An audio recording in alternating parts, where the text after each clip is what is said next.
That ain't no gangster, bro. Everything he ever did has been taken away from him. He's a everybody gonna look, everybody, every street look at him, every guy that talked to from Angola, bro. That man said I should be banned from New Orleans, y'all. Bruh, besides the probation officer, besides the law enforcement, besides them, right? Streetwise, homie, it'll take a nation of millions to keep me from New Orleans where I was born and raised, boy. A nation of millions. Hood dudes don't even play with me, man. Till about banning me, boy. Listen, it'll be back to 93, 94, boy. Boy, listen. You had an issue with that, right? And you spoke out the way you usually do in these types of situations. I had a real respect for Gangsta and the stories I heard about him, but Terrence Gangsta Williams is a notable figure from New Orleans, Louisiana, recognized for his involvement in criminal activities and his connection to the music industry. Born in 1974 in the 17th Ward of New Orleans, specifically the Gertown neighborhood, Williams grew up in a challenging environment that influenced his early life choices. Terrence Gangsta Williams is the half-brother of Brian Birdman Williams and Ronald Slim Williams, co-founders of Cash Money Records. His association with the label played a role in its early development. In the 1990s, Williams became involved in criminal activities, including drug trafficking and violent crimes.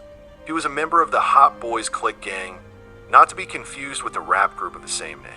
His actions of killing about 40 people attracted the attention of law enforcement, leading to his arrest.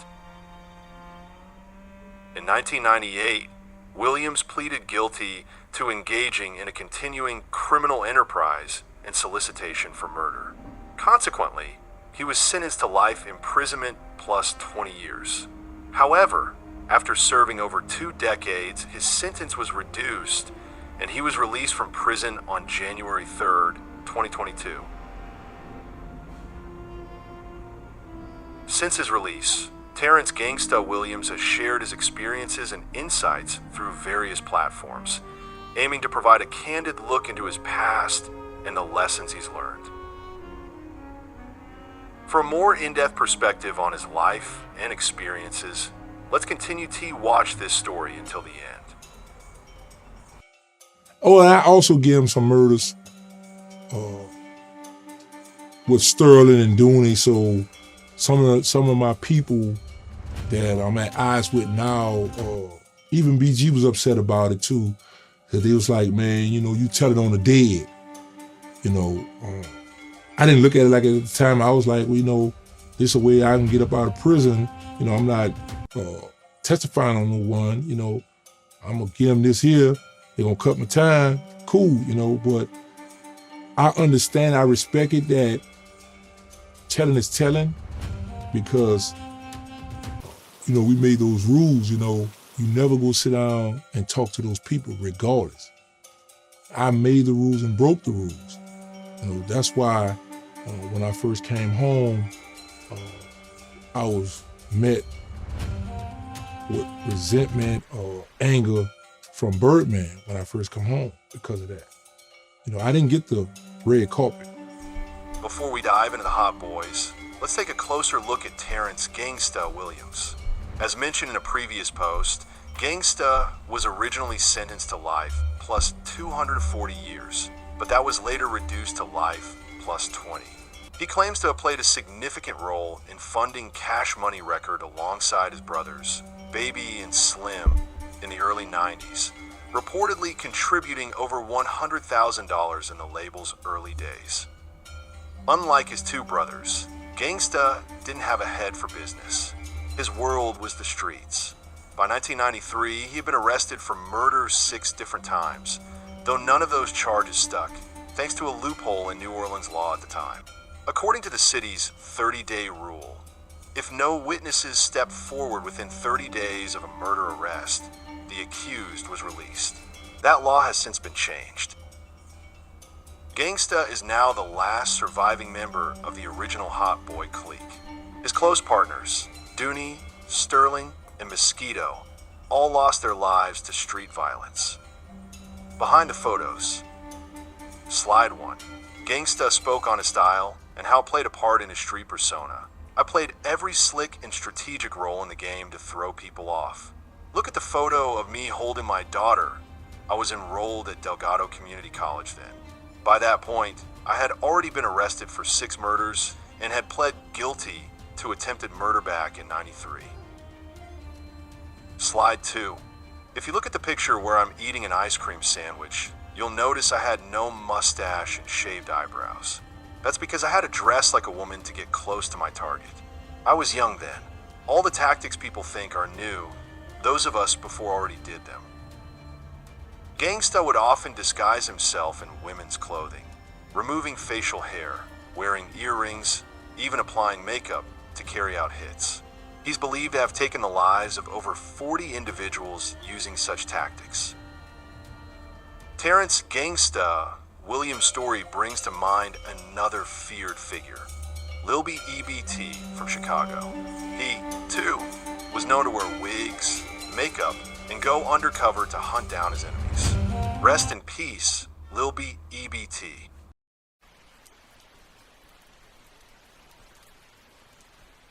Gangsta, stop lying, bro. Stop lying, gangsta. Giggity. Okay. Nah, you call yourself Mr. Civilian. Terrence Civilian. Now listen, Terry. You say, first of all, it's Terrence Civilian Williams. That's what it is. Shout out Lil B. Shout out Lil B. Roll another dope. Roll another dope. All my niggas on standby. With them slapsticks, shorty. This shit don't stop. Terrence Gangsta Williams wasn't born in the Magnolia. His mother later on moved to the Magnolia. And Hey 40 Murders is insane rest in peace to all the fallen. Birdman, though, of Cash Money's brother. That's why Katrina came through, because he was killing so many black men. Perhaps God had to bring the storms and so to pause the bloodshed. New Orleans was blood wet because Terrence Gangsta Williams. He admitted to 40 murders and he thinks he was done wrong. The society's questions that supposedly Thettrith of the Matter Society was done wrong. Dude is a psychopathic serial killer who should have gotten the fast track on the death penalty, but he out no released and here for himself as Mercivilian now and heroin some communities projects. He now runs his own YouTube channel under the name Terrence Gangsta Williams. At one point, he and his former rival, Skipper from the Melpomene projects, were set to face off in a boxing match. However, Gangsta turned down the offer. It would have looked bad for him to collaborate with someone tied to his friend's death. Skipper's full story, straight out of the mouth, is dropping. You know what I'm saying? And they say, where the bread at? And I'm like, what bread? Like, you just hit the dice game. Reached in my pocket and got the bread. Turned me around, when they spin me around, it's one of the hot boys. I'm going into Iberville because I got family back there. Who I see standing in the cold with? Homie, Gangsta, on site. Gangsta said, that would have Skip right there. He looked at me, man ain't asked no questions, man. Man up there went to doing this thing. I see him coming toward me. So when I go to hit him back, I hit him. Gangsta, with a gun on him, ran. We used to rob dice getting out. Killer Stone, the homie Sweepy, all them, they used to shoot dice, true. But this guy didn't come out there and shoot no dice. Sterling ain't just do that kind of stuff. What happened, see, this is what they did. They started watching my videos because his brother been home for 2 years. He been home for years, right? So now I guess they seen how I took to the internet. So now they like, you know what? Let's go sit down and make our play.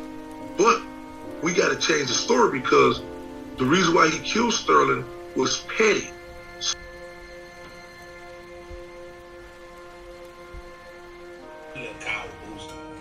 I'm just like looking at all this stuff over the years. You claim to be a gangster, bro. I was like, why he keep screaming, I'm a gangster? I said, oh, I get it. The camera's on. The people watching. So a lot of people don't know that you fake, that you really studio gangster. So you see them keep that gun, you heard me? These guns, you heard me, without them, that mean protection, that mean retaliation.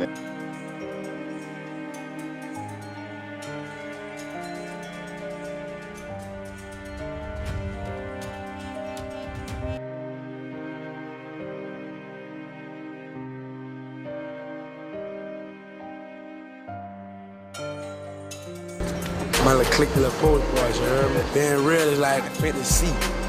You come around here, he show love, he be real with you. That's what I'm saying. At the end of being real. You heard me? Yeah, show love, you heard me? It's all great. But first, let's rewind it all the way back to where it all began. NOPD pressed him to confess to all 100 bodies, but he only gave up details on 40, the ones he personally took credit for. Most people don't grasp just how brutal New Orleans was in the late 80s and early 90s. Terrence committed his last murder at just 22. Now think about that. From age 11 to 22, he racked up at least 40 bodies. That's an average of nearly 4 kills a year. Most of those handled while he was still a kid, a teenager. Imagine catching your first body at 11. During his Vlad TV interview, Gangsta even seemed disappointed that Vlad had never caught one himself, like it was just another part growing up. In New Orleans, there's a saying, get it how you live. When you're in the streets, whatever comes, death, prison, you take it on the chin. That's just the price of the life. This is the story of Birdman's brother of Cash Money. His hitman actually, before Katrina, would tell you some people who know him personally before Katrina would tell you. Say he has double that number means it could be 80 people. A lot of people like to draw comparisons between Terrence, Gangsta, Williams, and Boosie, mostly because of their criminal backgrounds and reputations in the streets. But why do folks even line them up side by side like that? Let's break it down and see where comparisons really come from. One key moment that had people talking. Boosie spoke on Gangsta admitting to killing 40 people. And in that same breath, Boosie made it clear he was in PC, protective custody. That was his way of separating himself, making sure the streets knew the difference. Boosie responded to Williams' claims by labeling him a B-word and criticizing his actions, as seen in this interview segment. Boosie on Terrence, Gangsta, Williams killing 40 people, admitting Boosie wasn't in PC. For a more in-depth understanding of Terrence, Gangsta, Williams' perspective on his past actions, and the ongoing dispute with Boosie, you might find this story so insightful. Terrence, Gangsta, Williams was one of the original members of the legendary Hot Boys clique out of the Magnolia Projects. Some of the other notable names from that circle include Sterling, Mosquito, and Dooney. After Gangsta was arrested for his role in at least 40 murders, the crew started to branch out. One of the Hot Boys, Dooney, went on to form a sub-gang called the Dooney Boys. He recruited kids, some as young as 11, 12, or 13. These were boys with no shoes, no guidance, many were orphans. Dooney gave them shelter, food, a sense of family, but also a place in the streets. Under his wing, they transformed into something deadly. One of those young soldiers was known as Be Stupid. His story is coming soon. But this one right here, this is about Terrence Gangsta Williams. Ruthless, cold, a savage. With 40 confirmed bodies under his name, his criminal legacy speaks for itself. It's sad that people keep on comparing who have high body counts. A lot of people have been wondering why Boosie questioned Terrence Gangsta's work. If you can listen to Terrence Gangsta in his interviews or his videos, you can. Tell how he tell his stories are usually who the killers be. Scary, they're not loud talkers. A lot of them are very personable, but with a dark side. Gangsta is a reformed serial killer. In one of his interviews, he was talking about Big Burger out the mouth. They blew his face off in the Magnolia Project, and they literally needed a shovel to scrape his body. Up after it was over who was more of a victim of being guilty by association. He wasn't innocent, but you want to see a female in the wrong project. The saddest and most heartbreaking part is Big Burger out the mouth was hit 50 times in the face with a chopstick in the Magnolia Project. It is alleged the torturing wasn't done by Gonga's brothers. Rest in peace to Big Burger out the mouth, just like they did Leonard Morgan. Because Leonard. Morgan alleged killed Dooney of Hot Boys clique while Terrence Gangsta Williams was in jail serving his sentence of killing people. Leonard Morgan, this is who 10th Ward Fat took care of for the Dooney boys. He was giving them a problem. Leonard upped his gun first. Fat convinced him he wasn't on that type of time. Leonard believed him. Big mistake. 10th Ward Fat did him dirty, put the gun to his face after he fell, and dogged him. R.I.P. Leonard Morgan. His son went to Yale and is a successful artist.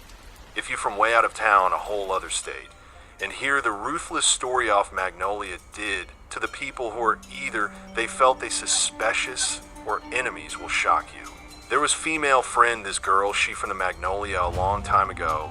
She used to tell me a bunch of stories about the Magnolia, and this burger story was one of them. She was close tie with top killer of Magnolia when she told me how bad they did to Big Burger out the mouth. I was like, no way they did him like that. Although she got to be over-exaggerating a little bit. But sure enough, she wasn't over-exaggerating. It definitely happened that way, cause Gangsta talked about that story on YouTube, and now International T talked about it. And a few other people on YouTube talked about it. I forgot who it was though. But man, that's some disrespectful savage up. I know Bird, all this. I think that was my first one back there, Bird out the mouth. And then hit him in the field with a shotgun, boom.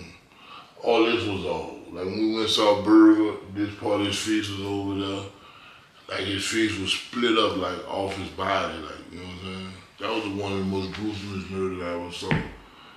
That's some type of things that should make the victim's side to hate and beef with the Magnolia forever until they get whoever did that back the same way. Type of ruthless that will make them get the family or anybody affiliated with that hit back the same way. Yeah, I feel International T on that one. He said that's the first murder he saw back there and said, ain't no way, IMA, let my family come see me like that. That action, traumatizing man, that's a vision in your head, you're probably gonna have for the rest of your life. So imagine how the victim family went through or is still going through it. If you in these streets heavy on that crimes and killing each other, you better move right and stick together. Calliope been the roughest and the most dangerous. I give Calliope top 3 most gangster projects in New Orleans, but y'all damn sure I number 1. I gotta give Fatto the Desire, and am not even from the Desire Project. They said that Desire projects super cutthroat. Calliope CP3, CTC to the bone. St. Bernard and Thomas projects went kill for kill. It was wild. Right in Deschel, S-Crime.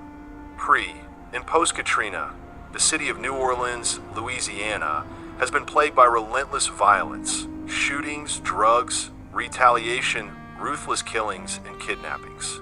The gun violence has spun out of control. New Orleans stands as one of the most notorious cities in the country, home to some of the most prolific and ruthless shooters, many of whom defy explanation.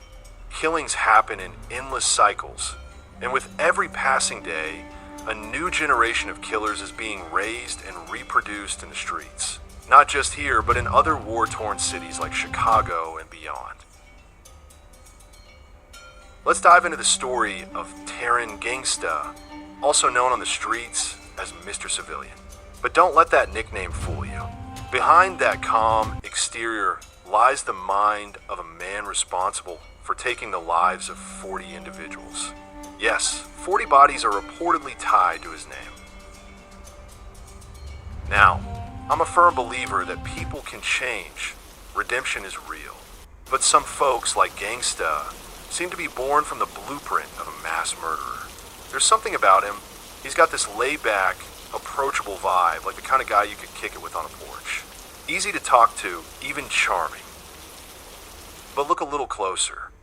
His eyes tell a different story, cold, focused, and deadly serious when a moment calls for it. There's this eerie duality in him. One minute he's cracking jokes. The next you realize you're face to face with someone who's seen and done unimaginable things. He's no fool either. Calculated, intelligent, but wrapped in layers of unpredictability.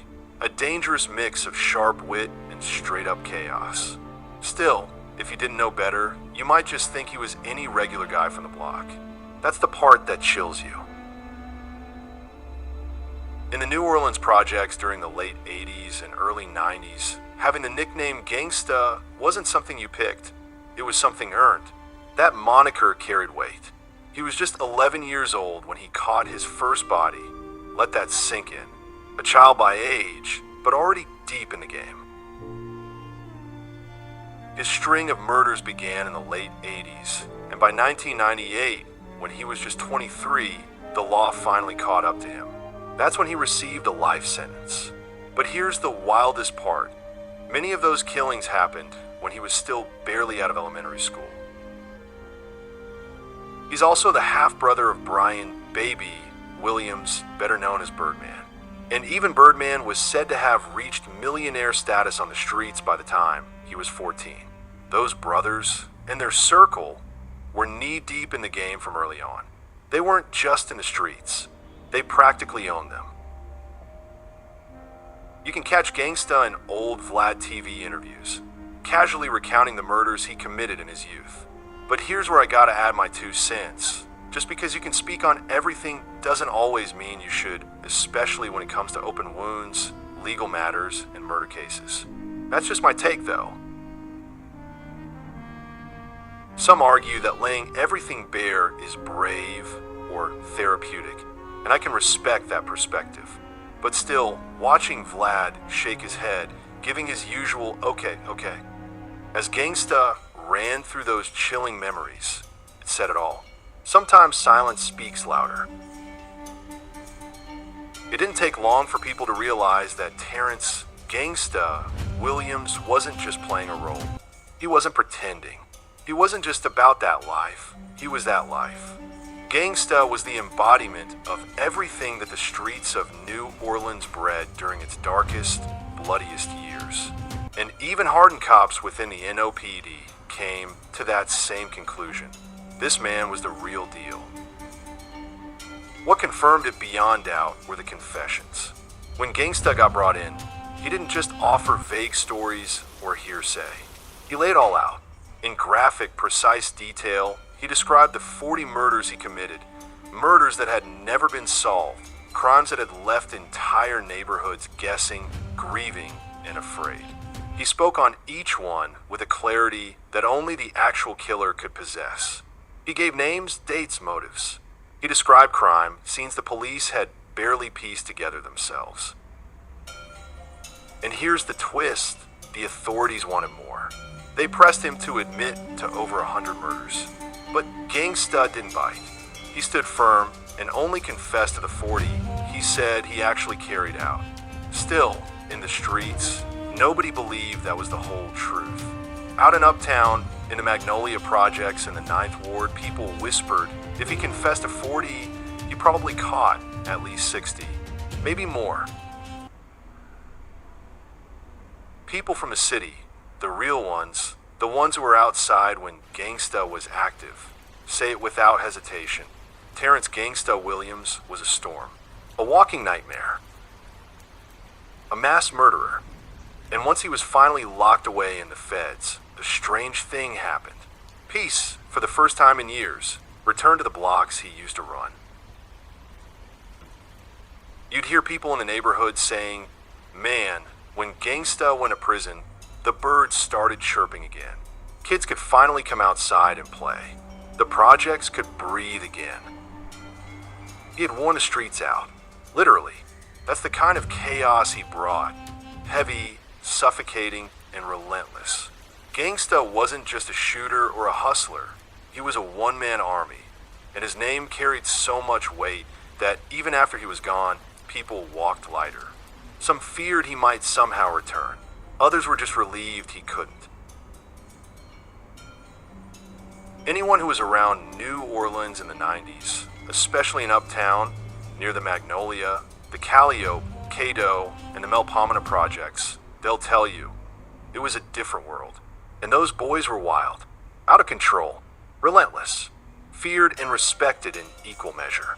Gangsta and his crew weren't just part of the violence, they defined the era. In an interview with Vlad TV, Gangsta casually dropped a line that made even Vlad sit up straight. They were talking about street dudes, guys who had 10, 15 bodies to their name, and Vlad labeled them serial killers. Without missing a beat, Gangsta turned the conversation on its head and calmly said, "Well, I confess to 40. 40. Let that settle in again." And when you see him say it, cool demeanor, steady voice, that little grin, it sends chills.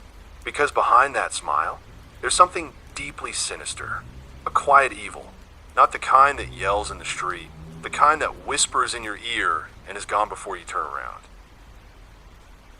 Some critics online were quick to say that Gangsta might be exaggerating, trying to build hype and stay relevant. They said he was creating drama for content, trying to keep his name buzzing on the blogs and podcasts. After all, Vlad TV is known for pulling wild confessions from street legends. And if you're sitting in that chair, you better have something to say that goes viral. But based on all the research, testimonies, and verified reports, it's not just a tale. Terrence Gangsta Williams was one of the most feared steppers New Orleans ever produced. He didn't just have a reputation, he had receipts. And in a city like New Orleans, one of the most dangerous places in America, that means something. He went by many names. Gangsta, Mr. Answer Right Back, Mr. Civilian. Each name told a different part of the story. But the one that stuck the hardest was Gangsta, because he truly lived up to it. He was no imitation, no rapper turned tough guy. He was the blueprint that some rappers try to mimic. And when the old heads from New Orleans talk about him, they say it with a pause, a breath, because they remember. They say, Gangsta, man, Giggity was the deadliest man in NOLA. And you know what? It just might be right. Terrence Gangsta Williams isn't just sharp, he's strategic. He doesn't just speak, he calculates every word. The man knows how to answer right back, hence the nickname Mr. Answer Right Back. Whether it's interviews, jailhouse phone calls, or social media jabs, Gangsta plays verbal chess while most are stuck on checkers. And he recently did something that had the streets and the internet talking. He made Boosie basically tell on himself. You don't know this yet, but I just interviewed Terrence Gangsta Williams. Okay. And we talked about a bunch of stuff. Number one, he was very happy when you mentioned him. It actually helped his social numbers and everything else like that. And we talked about some of the stuff that he accused you of. Yeah. So, you know, I pressed him on the whole PC thing. Yeah. Because he claimed that you were in PC. Yeah. And when I pressed him on it, he admitted, okay, no, Boosie wasn't in PC. He was in a section with all the death row inmates at the time, which he was forced to be in. And then at the point that he was cleared of that, then he moved back to the general population. So I'm like, that's not PC. Boosie's a man from the streets. Boosie's a man that have a big voice, right? And when he speak, people listen. So calling me the rat and all that, okay, cool. I get that he mad about me calling him, say he was in PC. But when you say... He wasn't in PC, though. Yes, he was, lad. See, Boosie was talking tough, claiming he was doing his time in general population while on death row. Sounds hardcore, right? Until Gangsta pushed back with the facts. And suddenly, Boosie changed his story. Turns out he was in a one-man cell, locked down 23 hours a day, with no one else around. So in plain terms, protective custody. Now, let's be clear, Boosie's a rapper with a known rep, and he's had his share of real situations. But in this case, it was Gangsta who outmaneuvered him. And even then, Boosie still gave him credit. Publicly, he said he was proud of Gangsta for admitting he's a civilian now, a changed man. That's a big statement coming from someone as image conscious and outspoken as Boosie. Still, not everyone's buying the image rehab. Because at the end of the day, Terrence Gangsta Williams made over 40 black mothers cry. That's a number that sticks with you. That's a weight that doesn't just disappear because you change clothes or quotes. That's the real horror story, and it's all true, told straight from his own mouth. But here's where things get more complex. While some fans respect Gangsta's honesty and transformation, others believe Boosie, despite his inconsistencies, couldn't have survived one day in Gangsta's shoes back in New Orleans in the 90s. That era, that place, it was like a war zone. Uptown wasn't a neighborhood, it was a battleground. But the conversation doesn't stop there, because the old heads in Baton Rouge, they've got a different take altogether. Some of them straight up say, Gangsta wouldn't have lasted if he tried to pull that in the BR. I spoke to one OG during an interview, and his words stuck with me. He said, my pops lived in the 17th. My mom's was on Gardere Lane in Baton Rouge. Let me tell you something. In New Orleans, they scared of the killers. But in Baton Rouge, they'll respect your gangster until they don't. Then they'll smile in your face and line you up. They'll pull the plug on your whole persona. Just like that. That's the difference, according to him. In New Orleans, beef usually came with a warning. You knew who your enemies were. You could feel the tension coming. But in Baton Rouge, the threat came from the people right next to you, in your circle, in your crew, maybe even your own cousin. That fake love was dangerous. In Baton Rouge, survival isn't about reputation. It's about paranoia, about being 2 steps ahead at all times. Everyone's pretending to be friends with everyone, and anyone can rob you, line you up, or kill you, even your so-called partner. And that's why, in the BR, most dudes don't really have friends, just family, because when trust is a luxury, survival becomes a solo sport. So, yeah, Gangsta was a killer, one of the coldest ever to come out of Louisiana. That's not debated. The question is whether he would have lasted as long in a place like Baton Rouge, where betrayal is served with a smile and loyalty's a gamble. And as for Boosie, he may not have Gangsta's body count or infamy, but even his critics admit. He was stepping before Mike Marlowe, was even in Pampers.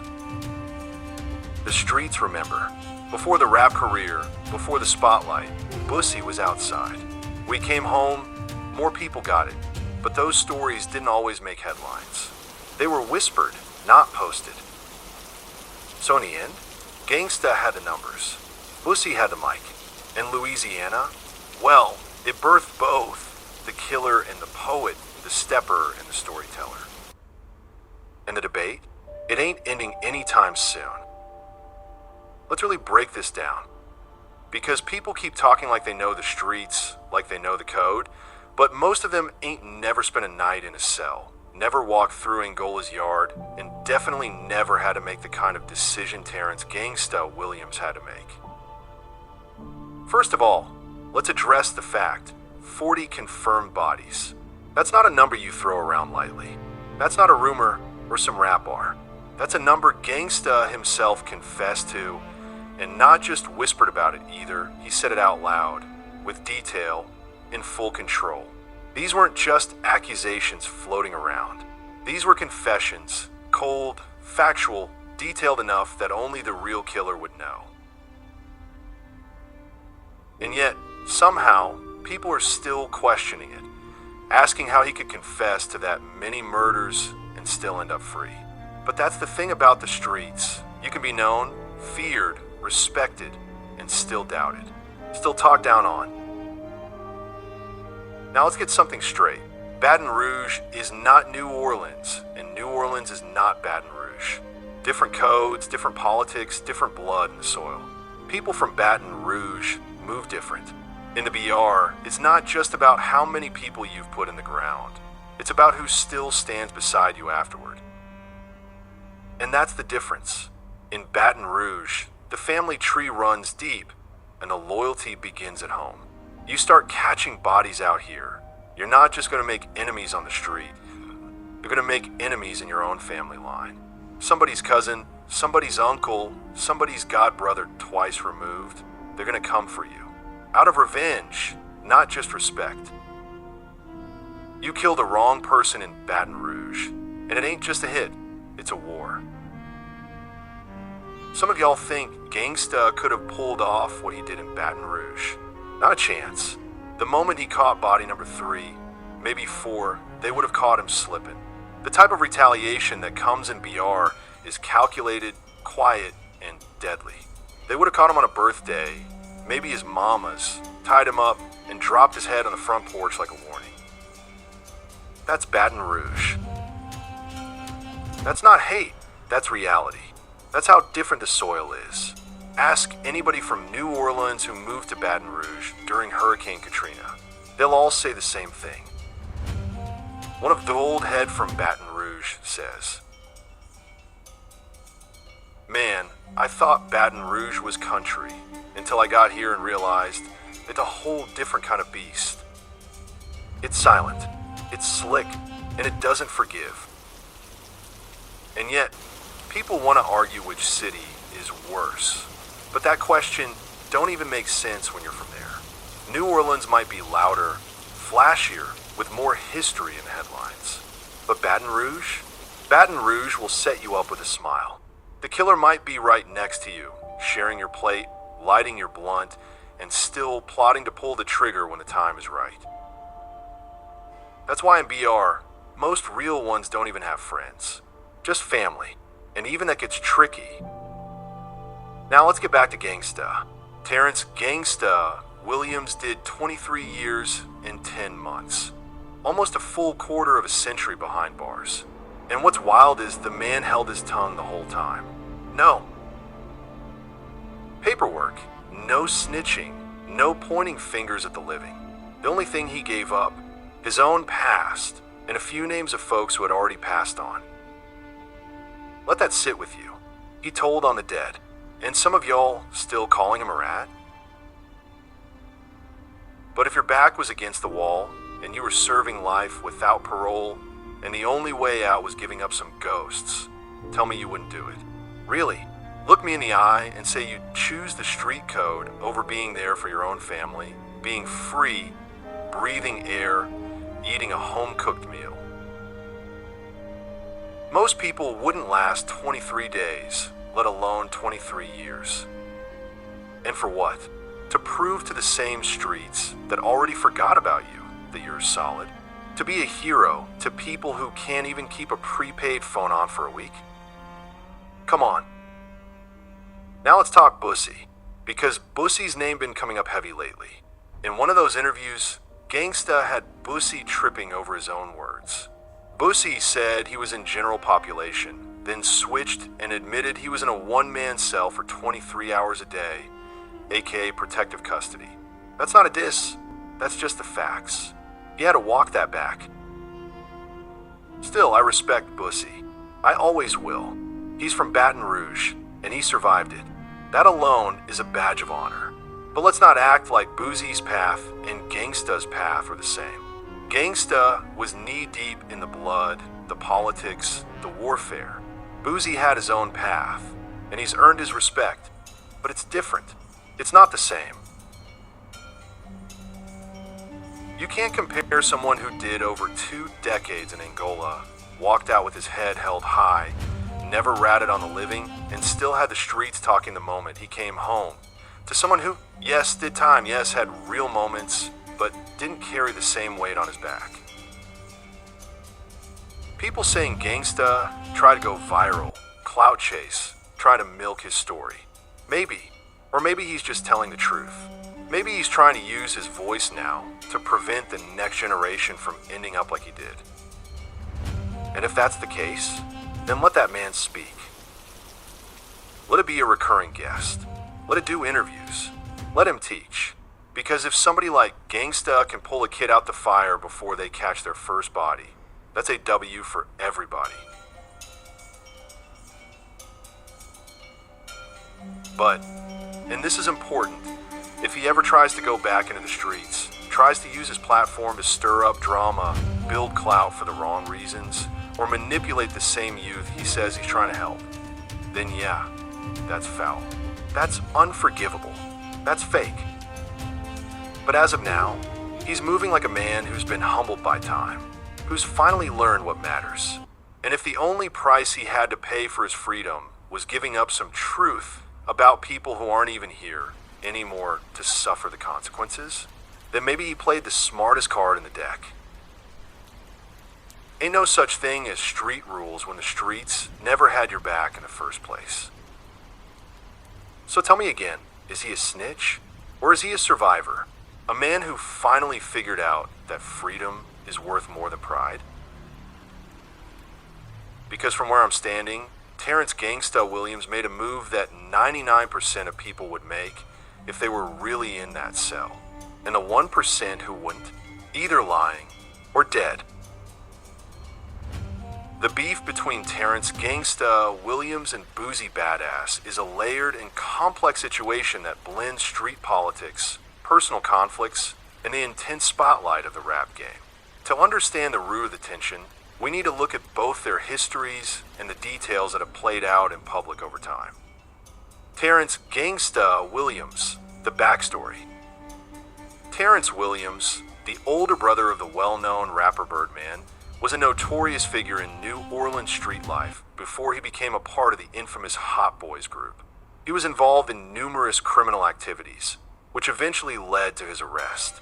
Known for his ruthless reputation, Williams became a key figure in the city's criminal underworld during the 90s and early 2000s.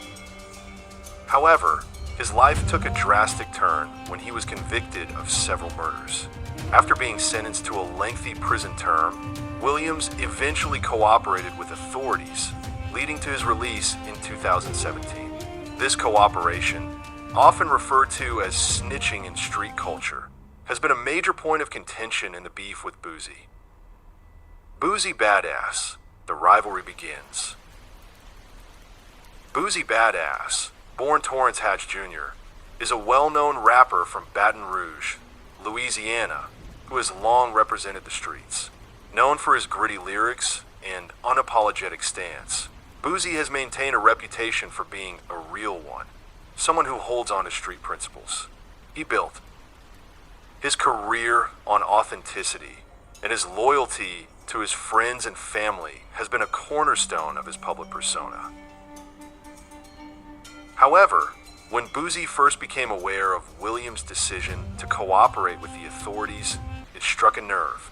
In the street culture, snitching is a deeply disrespectful act that can ruin a person's credibility. To Boosie, this made Williams a target.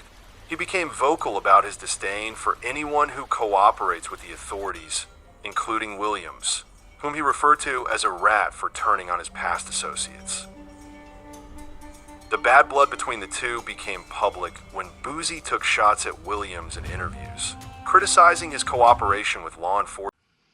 He's a rat. Homosexual.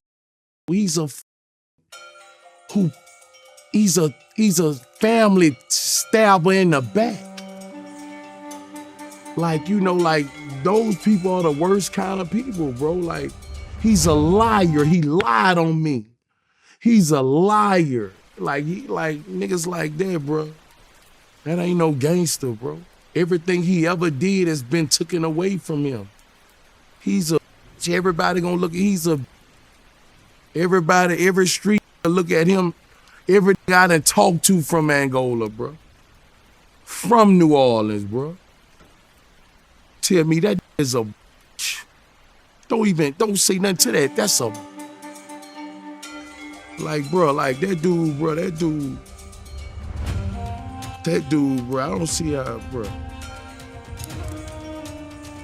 That dude lied on me, bro. That dude lied on me.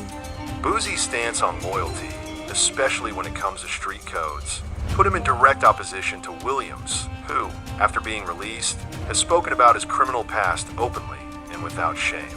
The tension was palpable, but it didn't quite explode into full-blown conflict until the interview Williams did on the No Jumper podcast. The No Jumper podcast interview. Tension escalates. The beef went to the next level when Terrence Williams appeared on the No Jumper podcast in 2024. During the interview, Williams was very candid about his past, including his involvement in multiple murders, an alarming admission for many. He openly stated that he was responsible for around 40 killings, which immediately made headlines and caused further shockwaves in the hip-hop community. The podcast also gave Williams a platform to discuss his strained relationship with Boosie. Williams didn't hold back when addressing Boosie, and he revealed that the rapper had been dissing him for years. He claimed that Boosie's disdain for him was rooted in jealousy and a misunderstanding of the street code. Williams explained that he did what was necessary to secure his freedom and that his cooperation with law enforcement didn't change who he was. He seemed to suggest that Boosie, who had been incarcerated for a time, couldn't understand his choices from the outside looking in. Boosie's response, the public retaliation. In typical Boosie fashion, he responded to Williams' comments with venom. He called Williams a B*********, and accused him of lying about his criminal activities. Boosie doubled down on his stance against cooperation with authorities, referring to it as a betrayal. The rapper's disdain for snitches was no secret, and he made it clear that anyone who violated the street code in such a way was no longer someone he could respect. This back and forth began to capture the public's attention because both Williams and Boosie are highly influential figures in Louisiana, a state where street credibility and loyalty hold significant weight in hip-hop culture. As the tension continued to build, social media became flooded with comments, debates, and even threats from fans and associates of both men. The bigger picture. At the heart of the feud between Boosie and Williams lies a fundamental difference in values. For Boosie, street loyalty and adherence to the code are everything. His refusal to cooperate with law enforcement and his commitment to taking responsibility for his actions in the streets are central to his identity. On the other hand, Williams, who chose to cooperate with authorities in exchange for his release, represents a different approach. His decision to speak openly about his past, including his involvement in criminal activities, has caused him to clash with those who view such actions as a betrayal of the street code. The beef also underscores a larger divide within the hip-hop world, particularly within the southern rap scene. While both Williams and Boosie share a similar background, their choices regarding loyalty and law enforcement have led them down vastly different paths. For fans of both men, the conflict is emblematic of the choices they've made, choices that resonate deeply within their communities. Impact on their careers.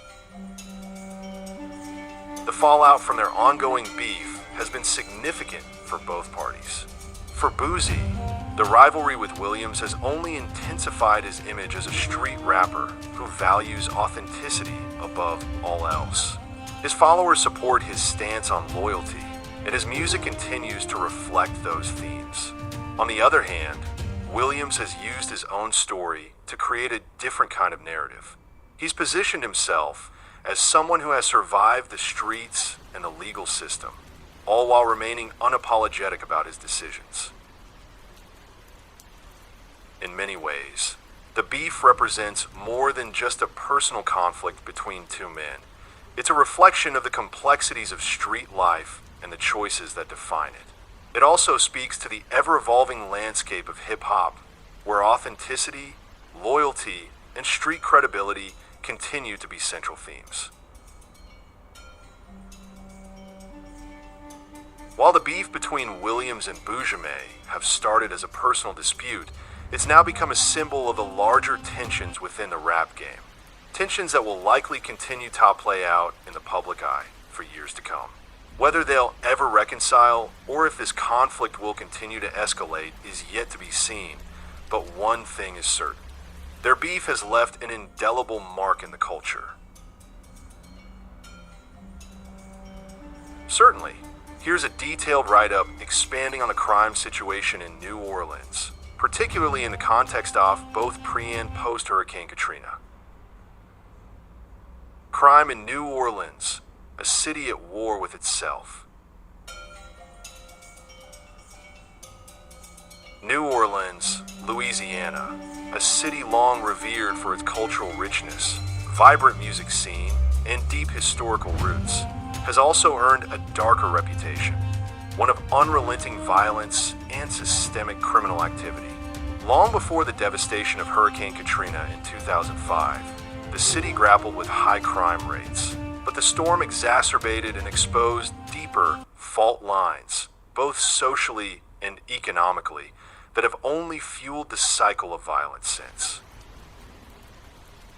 Pre-Katrina chaos, even prior to Katrina, New Orleans was no stranger to violent crime. The city ranked among the highest in the nation for homicides per capita, gang rivalries, drug trafficking, and a general atmosphere of lawlessness gripped many neighborhoods, particularly in impoverished areas such as Central City, the Lower Ninth Ward, and parts of New Orleans East.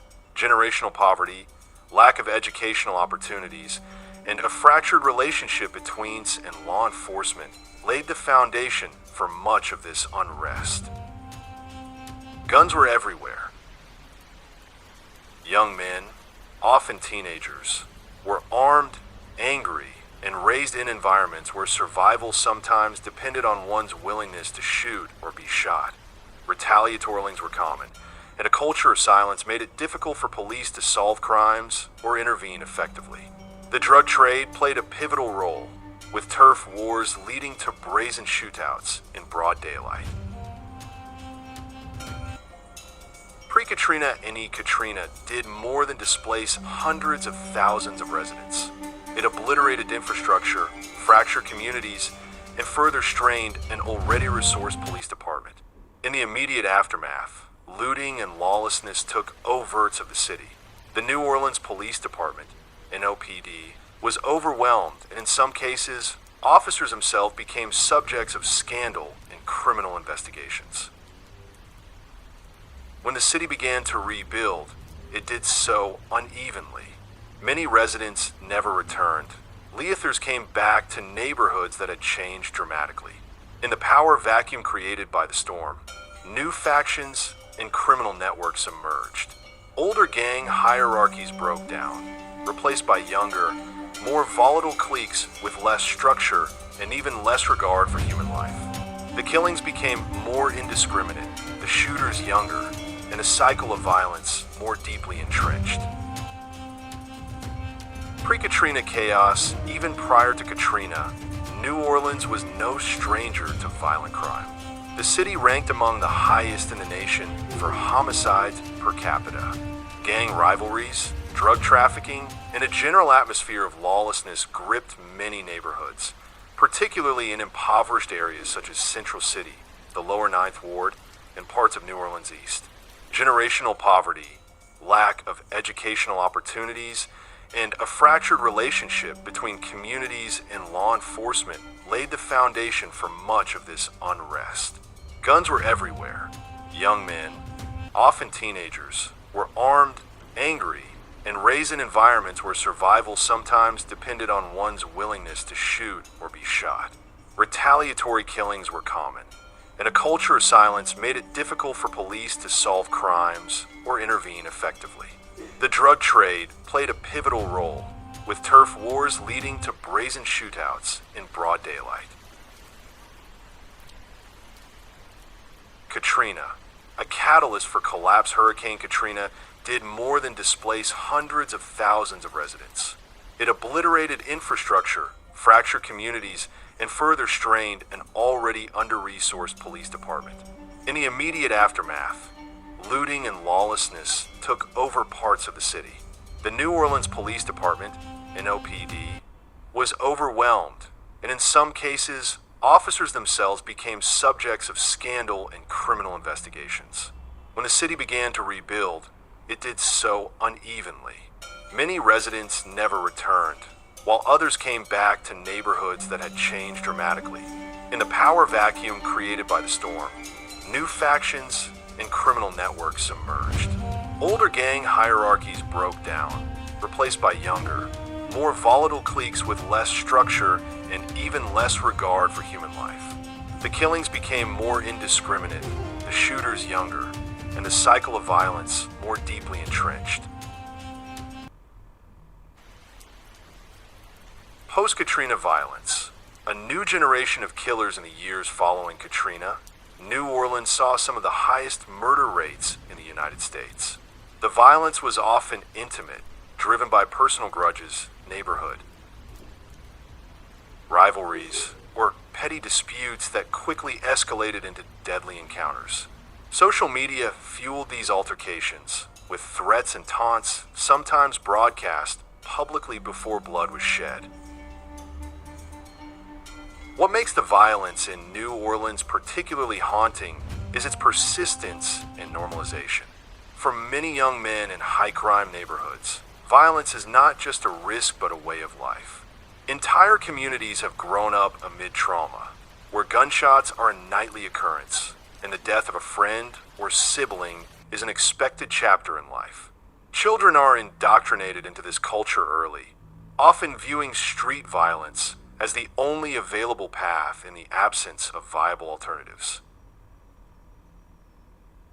Kidnappings, drive-bys, executions in public spaces. These aren't isolated incidents, but part of a grim pattern. The city has become a breeding ground for ruthless shooters who act with little hesitation or remorse. Law enforcement struggles to keep up, hampered by distrust from the public, a lack of manpower, and systemic corruption issues that continue to tarnish the NOP's reputation. A shared crisis. Beyond New Orleans, while New Orleans remains a stark example, it is not alone. Cities like Chicago, Baltimore, St. Louis, and others have similar stories. Urban centers plagued by poverty, segregation, and intergenerational trauma. In these places, a dangerous commonality persists. Young people are being raised in environments where the value of life is diminished, and the cycle of killing becomes an inherited reality. The story of crime in New Orleans is not simply one of numbers and statistics. It is a deeply human tragedy, a tale of broken systems, forgotten neighborhoods, and lives lost before they ever truly began. Until the root causes are addressed, poverty, education, mental health, systemic racism, and lack of opportunity, the cycle is doomed to repeat, raising yet another generation of young killers who see no other future than one shaped by the barrel of Egan. What do we learn from this story? The complex truths behind Terrence Gangsta Williams and Boosie Badazz's street clash. This story isn't just about two men exchanging words over Instagram or airing out each other's pasts. This is a deep, raw, and unfiltered look at the evolving codes of the street, the blurred lines between loyalty and survival, and how city culture can define what people call real. Underneath the back and forth is something way bigger, a conversation about the price of image, truth, and what it means to make it out. Let's break down the real lessons we learn here. 1. Not all streets are built the same. Boosie is from Baton Rouge, and Gangsta is from uptown New Orleans. Two very different environments, each with their own codes. In New Orleans, violence was loud. People feared you because they knew your name, your block, your body count. Out in Baton Rouge, violence is quiet. You never see it coming, and the people who pull the strings, you never know who they are. So when Gangsta says Boosie wouldn't have lasted in NOLA, and Boosie claps back saying Gangsta would have been dead in BR, they're both speaking their truths. Because the rules of engagement in each city are different. Survival doesn't wear the same face everywhere. Lesson: street smarts are local. What earned you stripes in one city could get you killed in another. 2. There's no universal street code. One of the biggest points of tension is the idea of snitching. Gangsta admits he gave information on the dead to get his sentence reduced. Boosie says that's still snitching, and once you cross that line, you're no longer real. But Gangsta's logic is this: I didn't send nobody to prison. I honored the code while they were alive. I was facing life without parole. I did what I had to do to come home. That's the part people don't want to wrestle with. The code isn't always about right or wrong. It's about consequence. Boosie believes in loyalty above all, even if it means dying in prison. Gangsta believes in survival, and that if you didn't betray the living, you didn't break the code. Lesson: the street code sounds solid until you're the one with 23 years on your back and no light at the end. 3. Prison experience isn't a badge unless it's authentic. Boosie claimed he was in general population, walking the yard with killers. Gangsta pulled out the receipts. Boosie was actually in protective custody, 23 hours a day locked down, 1 hour out for rec. That hit hard, because in the streets, how you did your time matters. Were you really in there holding it down? Or were you tucked away, protected? Gangsta, who spent over 2 decades in real time with real killers, is trying to say, don't rap about a reality you didn't really live. Lesson: image might sell records, but the truth eventually knocks at your door, especially when there's paperwork involved. 4. Body count ain't bragging rights, but it builds legacy. Gangsta's name rings bells because of his past. 40 people reportedly died during his reign. 40 families grieving, 40 lives ended. But here's the wild part. Even with all that blood on his name, his loyalty and credibility are being questioned over technicality. So you start to realize, you can take lives and run a city, but if people think you violated the code, that's all they'll remember. Lesson: the streets remember everything, but they only respect what fits the narrative. 5.